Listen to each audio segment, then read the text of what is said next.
Astăzi vă vom spune 8 lucruri interesante despre planta carnivoră Venus Flytrap.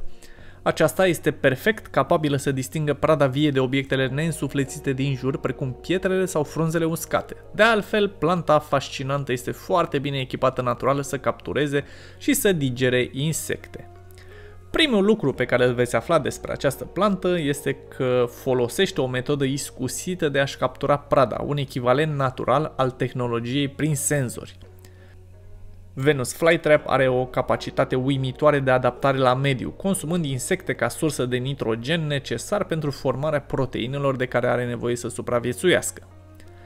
Venus Flytrap este o plantă de mici dimensiuni cu 4 până la 7 frunze mari care cresc dintr-o tulpină subterană scurtă.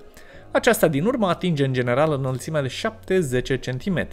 La maturitate, planta produce flori pe o singură tulpină înaltă, departe de frunzele intimidante.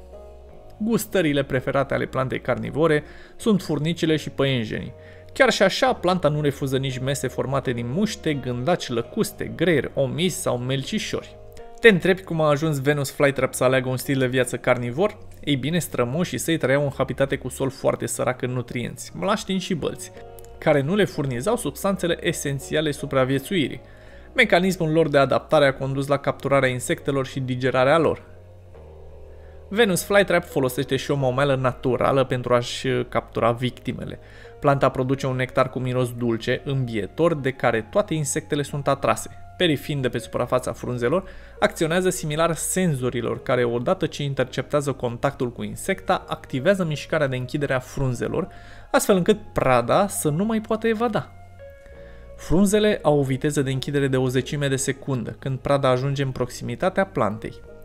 Mecanismul de capturare al plantei Venus Flytrap se poate activa și în contact cu alte obiecte neanimate, pietricele, picături de ploaie, bețe, etc. Când planta constată că nu poate digera prada, o eliberează în 10-12 secunde.